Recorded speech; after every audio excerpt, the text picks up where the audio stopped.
오늘 우리에게 주신 말씀은 누가복음 22장 54절에서 64절까지만 보겠습니다. 누가복음 22장 54절로 62절까지 제가 한 절, 여러분 한 절 교도하겠습니다. 예수를 잡아 끌고 대제사장의 집으로 들어갈새 베드로가 멀찍이 따라가니라. 사람들이 들 가운데 불을 피우고 함께 앉았는지라.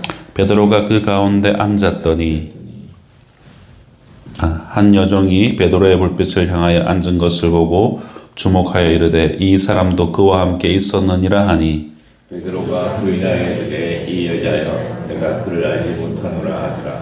조금 후에 다른 사람이 보고 이르되 너도 그 도당이라 하거늘 베드로가 이르되 이 사람아 나는 아니로라 하더라. 한 시간쯤 있다가 또 한 사람이 장담하여 이르되 이는 갈릴리 사람이니 참으로 그와 함께 있었느니라. 베드로가 이르되 이 사람아 나는 내가 하는 말을 알지 못하노라. 아직 말하고 있을 때에 닭이 곧 울더라. 돌이켜 베드로를 보시니 베드로가 주의 말씀 곧 오늘 닭 울기 전에 내가 세 번 나를 부인하리라 하시니 함께 읽겠습니다. 밖에 나가서 심히 통곡하니라. 아멘. 오늘 본문은 우리가 익히 잘 알고 있는 베드로가 우리 예수님을 부인하는 슬픈 이야기가 기록되어 있습니다. 끝까지 주님을 따르겠다고 호언장담했던 이 베드로가 예수님의 예언대로 그렇게 주님을 3번이나 부인하는 그 일이 벌어진 것입니다.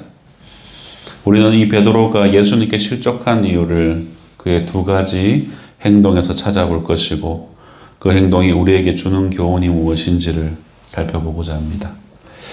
먼저는 베드로가 예수님께 실족한 이유를 본문에서 유추할 수 있습니다. 54절 말씀에 예수를 잡아 끌고 대제사장의 집으로 들어갈새 베드로가 멀찍이 따라갔다라고 기록합니다. 첫 번째 베드로 행동은 예수님을 곁에 두지 않고 곁에 있지 않고 주님과 거리를 두고 멀리 따라갔다라는 것입니다. 베드로는 아마 눈에 띄지 않기 위해서 자신의 정체가 발각되지 않기 위해서 예수님과 최대한 안전한 거리를 유지한 것입니다. 주님과의 관계를 들키지 않기 위해서 스스로 정한 거리였겠죠. 이 정도 거리라면 사람들이 모를 거야, 잡아가지 않을 거야, 손해보지 않을 거야 라는 딱 그 정도의 거리를 두었던 것입니다. 성도 여러분, 오늘날 많은 그리스도인들이 오늘 배반하는 이 베드로와 같이 예수님과 동행하는 삶을 티내지 않기 위해서 나름의 적당한 거리를 우리는 선정합니다. 아마도 주변 사람들이 왜 그렇게 극성으로 믿느냐라는 그 말을 듣지 않으려 하거나 어쩌면은 받을지도 모를 사회적 불이익을 당하고 싶지 않아서 우리는 그러한 자신만의 기준으로 거리를 두게 됩니다. 사랑하는 성도 여러분, 우리는 어쩌면 받을지도 모를 무형의 언어폭력, 유형의 사회적 불이익 때문에 진리를 감춰버리곤 합니다. 내 안에 분명히 진리이신 예수 그리스도가 있는데 그것을 전하고자 하는 약간의 열망도 있는데 어쩌면 받을지도 모를 불편함 때문에 그 열망이 식어버리는 일들이 우리에게는 종종 일어납니다. 그렇게 우리는 우리 성도의 정체성을 드러낼 수 있는 절호의 기회를 놓치고 말죠. 성도의 정체성이 드러나는 순간은 우리가 무언가 높은 자리에서 대접을 받고 높은 자리에 올라갔을 때 드러나는 것이 아닙니다. 유명한 정치가가 단상에서 예수를 이야기할 때 드러나는 것이 아닙니다. 유명 연예인이 수상소감에서 은혜를 고백한다고 드러나는 것이 아닙니다. 실제 자신의 삶에서 부끄러워지는 상황에 주저하지 않고 진리를 말할 때, 희생을 각오할 때, 담담히 그 희생을 실천할 때, 손해봐야 할 상황에 기꺼이 손해볼 때, 세상 사람들이 쉽사리 할 수 없는 적극적 부끄러움의 자리, 그 희생의 자리에 서 있을 때 우리의 정체성이 드러나는 때가 아닐까 생각을 해봅니다. 교회 나가면 잘 사라집니다. 예수 믿으면 내 인생의 문제가 다 풀려집니다. 라는 가짜 소리에 현혹되어 교회 나왔다가 실족하여 돌아가는 인생들이 얼마나 많은지 모릅니다. 교회 나오면 다 잘 산다고 해서 나왔는데 집안에 더 분란이 일어납니다. 삶이 더 척박해지면 우리가 무엇이라고 그들에게 대답할 수 있겠습니까? 옆집 이씨 말대로 예수 믿으면 인생의 문제가 다 풀려진다는데 왜 난 안 풀려지냐고 하소연하면 여러분 우리가 무엇이라고 말해줄 수 있습니까? 마태복음 10장 34절에서 35절 예수님이 이렇게 말씀하십니다. 내가 세상에 화평을 주러 온 줄로 생각하지 말라. 화평이 아니요 검을 주러 왔노라. 내가 온 것은 사람이 그 아버지와 딸이 어머니와 며느리가 시어머니와 불화하게 하려 합니다. 예수님의 제자들이 복음을 전하러 보내시면서 하셨던 말씀입니다. 복음을 전하면 진리와 부딪히는 세상의 불법함들로 인하여서 그 가운데서 불화가 일어날 수밖에 없다라는 것을 예수님이 선언하신 것입니다. 성도 여러분, 우리는 이와 같은 이유로 주님과 거리를 두려고 합니다. 베드로처럼 자기가 공경에 처하기 싫어서 주님과 거리를 유지하려 할 때에 우리가 주님과 거리를 두는 만큼 주님께서도 우리에게 거리를 두려 하신다면 우리가 성도로서 누려야 될 그 특권과 하나님의 은혜를 우리가 받을 수 있긴 할까라는 생각을 해봅니다. 그렇게 거리를 두려는 우리를 향해서 주님이 거리를 두지 아니하시죠. 주님은 끝까지 손짓하지 않으시던가요? 요한복음 21장 12절에서 13절을 보면 이렇게 말씀합니다. 예수께서 이르시되 와서 조반을 먹으라 하시니 제자들이 주님이신 줄 아는 고로 당신이 누구냐 감히 묻는 자가 없더라. 예수께서 가셔서 떡을 가져다가 그들에게 주시고 생선도 그와 같이 하시니라. 부활하시고 예수님은 자신을 부인하고 다 도망쳐버린 제자들의 삶의 자리로 다시 찾아오셔서 그들을 다시 부르십니다. 얘야 이리 오거라. 생명의 양식을 준비해 두었다. 여러분 이 음성을 들을 수 있는 그런 저와 여러분 되시길 소망합니다. 두 번째 베드로의 행동은 베드로가 대제사장의 종들과 어울렸던 행동입니다. 55절 56절 오늘 본문입니다. 함께 읽겠습니다. 시작. 사람들이 뜰 가운데 불을 피우고 함께 앉았는지라. 베드로도 그 가운데 앉았더니 한 여종이 베드로의 불빛을 향하여 앉은 것을 보고 주목하여 이르되 이 사람도 그와 함께 있었느니라 하니. 예수님은 대제사장의 집안에 끌려 들어갔고 베드로는 멀찍이 떨어져서 예수님을 따라가다가 대제사장들의 식솔들의 무리 가운데 그렇게 어우러지게 됩니다. 여기에 사람들은 이 일에 가담한 대제사장의 종들이거나 집안의 사람들입니다. 이들이 뜰 한가운데 모여서 그날 밤에 일어난 일들을 아마도 이야기하고 있었겠죠. 베드로가 하필 그들 틈에 끼어서 마치 자기도 그들의 일원인 것처럼 가장하여서 예수님의 동향을 살피려 했던 것이겠죠. 가지 말았어야 될 그 자리에, 어울리지 말았어야 할 그곳에 베드로가 있었기에 그는 하찮은 여종의 눈에 띄었고 그녀가 하는 말에 주님을 부인하면서 발을 빼버립니다. 57절 베드로가 부인하여 이르되 이 여자여 내가 그를 알지 못하노라. 그리고 연이어 두 번 더 계속해서 베드로는 예수님을 부인합니다. 사랑하는 성도 여러분, 우리도 이 땅을 살아가면서 베드로처럼 처음에는 멀찍이 거리만 두려고 했는데 부득이한 상황에 처해서 주님의 존재를 부인하기도 하고 마치 나는 주님과 아무런 상관이 없는 사람인 것처럼 말하며 행동하게 될 때, 그럴 때가 우리 인생에 찾아올 수도 있다라는 것입니다. 그럼 그럴 때마다 하나님은 얼마나 가슴이 아프시고 안타까우실까요? 그렇게 베드로가 세 번째 주님을 부인하는 그 순간 닭이 울었습니다. 본문 60에서 62절 말씀 같이 읽겠습니다. 시작.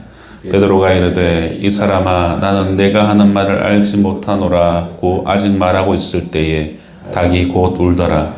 주께서 돌이켜 베드로를 보시니 베드로가 주의 말씀 곧 오늘 닭 울기 전에 내가 3번 나를 부인하리라 하심이 생각나서 밖에 나가서 심히 통곡하니라. 아멘. 성도 여러분, 오늘 본문의 이 3번째 부인하는 장면은 베드로의 인생에 가장 결정적인 순간이 되었습니다. 이 장면에는 베드로를 향한 하나님의 지혜와 하나님의 능력과 하나님의 사랑과 은혜가 모두 다 담겨 있기 때문입니다. 예수님은 이 베드로의 시선에서 등을 돌린 채 대제사장의 무리들에게 신문을 받고 있었습니다. 그러나 베드로가 무슨 말을 하는지 예수님은 다 알고 있었습니다. 베드로가 3번이나 예수님을 배반하고 부인했을 때 예수님은 베드로를 내치고 다시는 그를 쳐다보지 않으며 내가 저놈 저럴 줄 알았지. 저런 배은망덕한 자식이라고 할 수 있었지만 예수님은 그렇게 하지 않으셨습니다. 오히려 그를 향하여 시선을 옮기시죠. 여러분, 그것이 은혜입니다.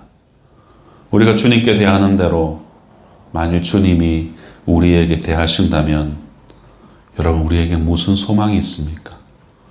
우리가 어떻게 영생을 얻었다라고 할 수 있겠습니까? 배반하는 베드로를 향해서 예수님은 그저 바라만 보았습니다. 이 바라봄의 의미는 오직 베드로만이 알 수 있고 깨달을 수 있는 많은 것들이 담겨져 있었습니다. 그렇다면 그 눈길의 의미가 무엇일까? 첫 번째로는 예수님의 그 눈길은 베드로 자신의 죄를 깨닫게 해주셨습니다. 두 번째로는 예수님의 그 눈길은 베드로를 꾸짖고 훈계하는 시선이었습니다. 세 번째로 예수님의 눈길은 베드로를 향한 연민의 사랑의 마음의 표현이었습니다. 네 번째로는 예수님의 눈길은 베드로에게 앞으로 해야 될 행동을 지시하는 것이었습니다. 예수님의 눈길이 철저하게 주님을 부인했던 이 베드로를 완전히 새롭게 만드는 계기가 되었습니다. 베드로는 자신의 잘못을 회개하고 돌이키는 이 사건이 진행되는 과정을 성경에서 3단계로 찾아볼 수 있습니다. 첫째는 닭이 울었고, 두 번째는 주님의 눈길을 마주하게 되었고, 셋째는 말씀이 생각났기 때문입니다. 그래서 그는 밖에 나가 심히 통곡하게 되었습니다. 성도 여러분, 우리 인생에도 하나님께서 주시는 경고의 닭 울음소리가 있습니다. 그것이 설교로 올 때가 있고, 비즈니스 현장에서 들려오는 이상 신호일 수도 있고, 건강에 이상이 찾아올 때도 있습니다. 인간관계에서 오는 신호일 수도 있고, 내면의 아픔과 자책감에서 비롯된 신호일 수도 있습니다. 여러분, 그런 신호들이 닭 울음소리처럼 우리 심령 가운데 들려올 때에 베드로와 같이 하나님의 말씀을 생각할 수 있어야 되고, 나를 향한 그 연민과 사랑의 주님의 눈길을 바라볼 수 있어야겠습니다. 그리고 주님 앞에 돌아와서 통회하고 자복하며 새 출발을 할 수 있어야 됩니다. 사랑하는 성도 여러분, 베드로가 위대한 것은 그가 갈릴리 어부 출신으로 주님을 따르는 제자가 되어서 실패하고 넘어졌을지라도 단순하게 다시 회개하고 돌이켜 새로운 삶, 새로운 출발을 했기 때문에 바로 베드로가 위대한 것입니다. 우리도 베드로처럼 연약한 육신과 여전히 좋지 않은 습관을 가진 부족하고 연약한 인간입니다. 그래서 오늘도 우리는 주님 앞에 나와서 간구하죠. 주님, 시험에 들지 않게 하시고 연약하여 넘어질지라도 돌이키고 일어날 수 있게 해주시고 다시 주님의 제자의 길을 가게 하옵소서. 우리는 이와 같이 기도하는 것입니다. 또한 우리 주변에 베드로처럼 실족하여 넘어진 사람이 있다면 그가 다시 일어나 일할 수 있도록, 주님 앞에 나와 새 출발할 수 있도록 그에게 용기를 주고 격려해주고 새 힘을 주는 일에 쓰임받는 사람이 되어야 할 줄로 믿습니다. 왕관의 보석 같은 성도 여러분, 말씀을 맺겠습니다. 오늘 베드로의 행동이 우리의 행동일 때가 많습니다. 어쩌다 받게 될지도 모를 불이익을 생각해서 주님과 거리를 두는 행동이 우리에게 여전히 있을지도 모릅니다.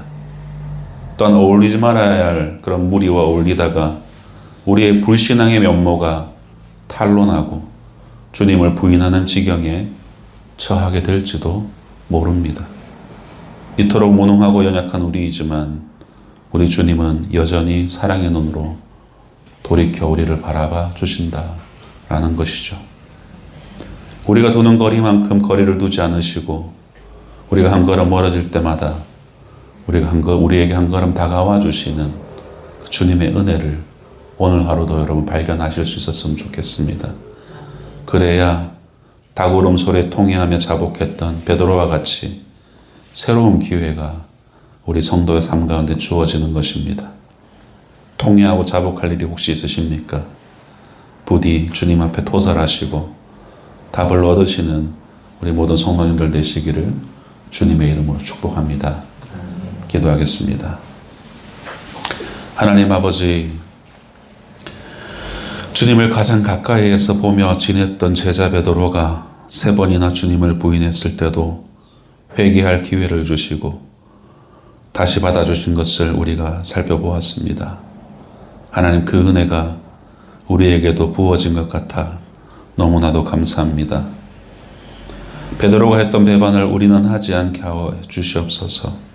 때로는 우리가 베드로처럼 실족하여 넘어지고 주님을 부인하게 될 그 순간에는 닭울음 소리로 경고해 주시고 돌이켜 회개하게 하여 주시옵소서. 혹여라도 당면한 어려운 일들이 있다면 주님의 말씀이 생각나게 하여 주시고 주님께 돌아와 주님의 은혜를 입게 하여 주시옵소서.